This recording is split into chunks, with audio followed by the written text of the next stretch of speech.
Comme on vient d'une île et que nous sommes des insulaires, je te dirais que ce qui perdure, c'est que on n'a pas forcément le réseau d'entrée. C'est-à-dire, il faut qu'on soit vite talentueux, parce qu'on n'est pas né dans le 16e avec une cuillère d'argent dans la bouche, et puis tout va être plus simple parce que papa et maman ont le réseau. Non, on s'est forgé, on a travaillé pour. Bonjour à toutes et à tous, j'ai le plaisir de recevoir aujourd'hui un monument, un homme extraordinaire que j'apprécie beaucoup, Tony Jazz. Tony, comment vas-tu? Enchanté, bienvenue, merci le pige. Tony, tu es de passage en Guadeloupe parce que c'est vrai qu'il faut rappeler que tu as beaucoup d'activités. Moi, je t'ai connu il y a 6 ans de ça. Gentil garçon, un peu timide. Et aujourd'hui, je te suis sur les réseaux. Tu as explosé. Explique-nous comment ça s'est passé. Alors en fait, c'est très simple. Ce qui se passe, c'est que je suis toujours le gentil garçon timide. Et ce qui s'est passé, c'est qu'on s'est connus lors de conseils que je donnais à des personnes. C'est toujours le cas, sauf que depuis, j'ai énormément développé sur les réseaux sociaux. Ça a énormément plu. Et c'est ça qui a créé aujourd'hui tout ce demi-million de personnes qui me suivent. Alors, Tony, il faut rappeler que tu es un homme discret, mais en même temps, tu fais beaucoup de choses. Alors, c'est vrai que bien souvent, lorsqu'on parle de Tony Jazz, on dit que c'est celui qui a fait la musique de la campagne de Barack Obama, ça on le sait. Exact. Mais il y a d'autres facettes de Tony Jazz. Tu es entrepreneur, tu es coach, tu es très actif sur les réseaux sociaux. Dis-nous, qu'est-ce qui te donne envie d'entreprendre autant? Alors, je te dirais que moi j'ai un mantra qui est important, c'est celui que j'écris partout sur tous mes réseaux sociaux, qui est « Je veux la réussite de mes potes autant que la mienne, sinon avec qui je vais voyager ». Et c'est réel. Moi, je veux que tous les amis qui sont autour de moi, et c'est le cas, tu pourras demander à tous mes amis, je voyage avec eux. S'il y en a un qui n'a pas les moyens, on va l'aider, on va se cotiser pour lui, mais il va venir avec nous, on ne laisse personne hors du bateau.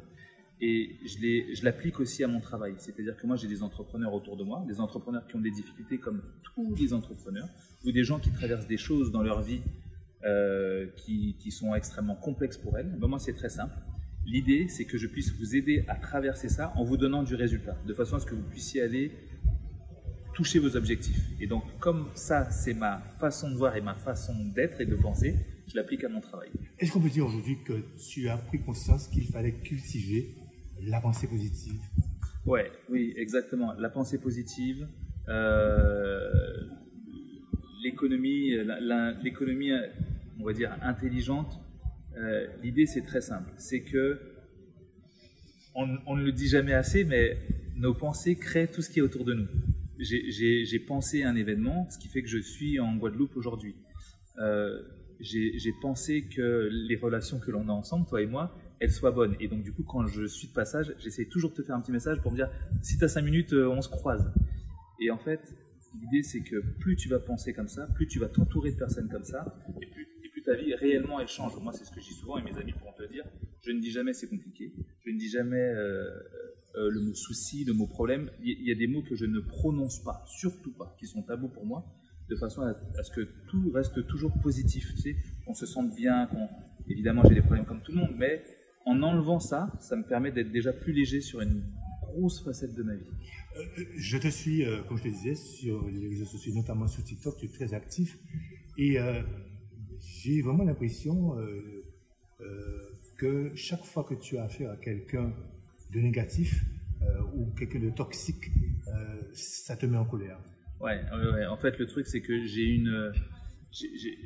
un mal-être viscéral quand je suis en relation avec des gens qui peuvent, je te dirais, mettre des coups de cutter dans mon moral. C'est vraiment quelque chose que j'évite, tu vois. J'essaye le plus possible, si je vois quelqu'un à une humeur qui peut être trop changeante, qui va voir les choses de manière beaucoup trop négative, alors au début, parce que tu sais, on peut tous passer une sale journée, je vais essayer de remonter le moral ou de rebooster un petit peu. Si je vois que c'est un trait de caractère et que ça sera pas changé, moi ça me monte, et donc du coup je suis obligé de mettre ces gens-là de côté.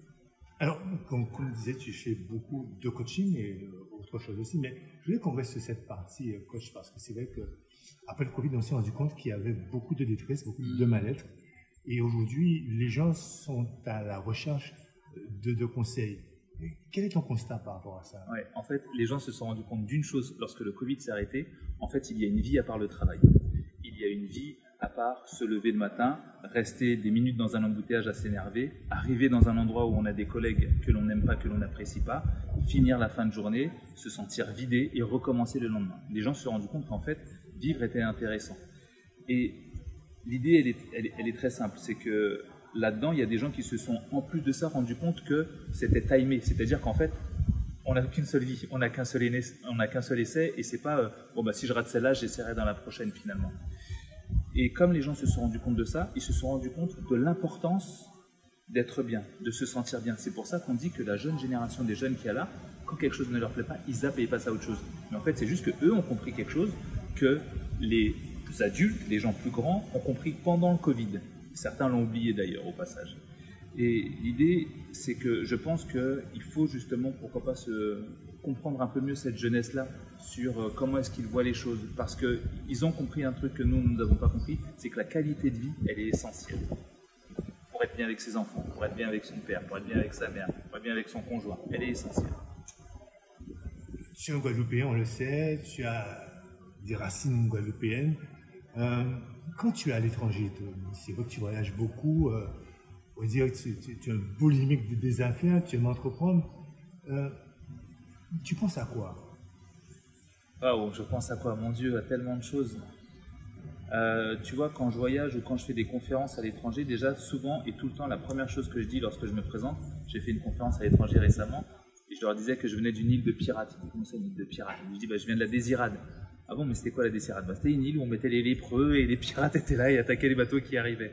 Ah bon, et donc du coup, moi j'essaie toujours de faire la promotion de mon île, mais je te dirais que la chose à laquelle je pense, et pour le coup, tu vois, ça fait partie de mon programme d'aujourd'hui, c'est de toujours être bien avec moi-même, être en paix avec moi-même. Là, c'est quelque chose de très important parce que je fais un métier qui est très stressant.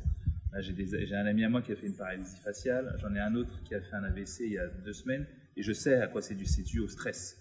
Et donc moi, j'essaye toujours, tu vois, de me dire qu'il faut que je sois le plus relax possible. Donc j'essaye toujours, quand je voyage ou quand je fais tout ça, de penser à quelque chose de vraiment calme. Et donc c'est pour ça que c'est l'un de mes programmes d'aujourd'hui ou de demain. Il faut que je trouve un terrain ici sur mon île, que je puisse y construire une maison et que je puisse venir me reposer et m'apaiser avec tout ce tumulte de voyage. C'est difficile pour un Antillais, un Guadeloupéen de surcroît, de percer à l'étranger et à l'international. C'est extrêmement difficile. C'est extrêmement difficile parce que on n'a pas le réseau. Extrêmement difficile, mais pas impossible. J'en connais et la preuve. Je pourrais te citer beaucoup de personnes que je connais. Si je te prends l'exemple de Jean Rony, le riche, Kelly Massol, extraordinaire, qu'on voit en télé et qui fait un super travail, Thierry Henry. Enfin, il y a plein dans la diaspora. Nous sommes plein. Teddy Riner qui brille dans son sport. On est plein à l'international à briller sur ce que l'on fait. Donc, ce n'est pas impossible.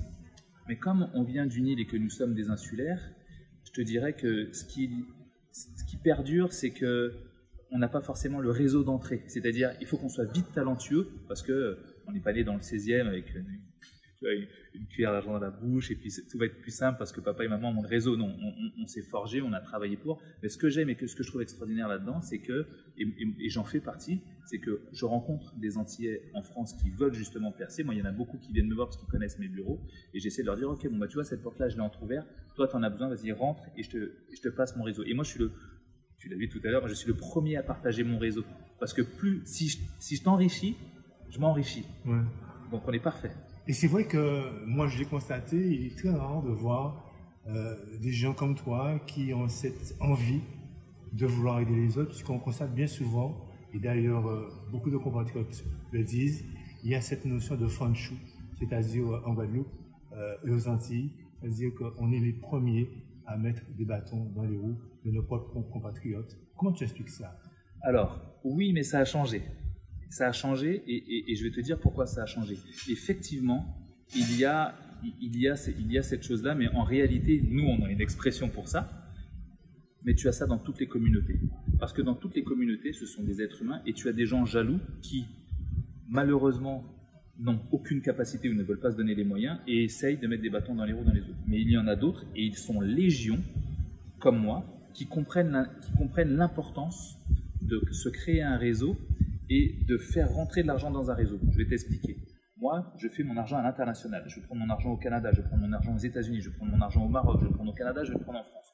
Tout cet argent, je le prends. Quand je viens ici dans mon pays, je prends cet argent et je le mets sur un terrain. Et je dis au gars qui fait du terrassement dans mon pays, tiens, prends mon argent, utilise-le. Il va prendre l'argent de personnes qui vont venir d'ailleurs. Et en fait, l'idée, c'est, comme le font si bien les Juifs, comme le font si bien les Chinois, nous prenons de l'argent à l'extérieur, nous le ramenons dans notre communauté, et maintenant, il faut qu'il tourne et qu'il circule dans notre communauté, qu'on le donne aux autres entrepreneurs et qu'eux-mêmes le fassent tourner.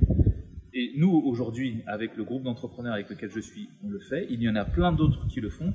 Donc, je pense que ça tend quand même à changer. Donc, j'imagine que tu as plein de projets dans la tête. Sans dévoiler peut-être tes secrets, quel serait pour toi le plus beau rêve à accomplir en Guadeloupe?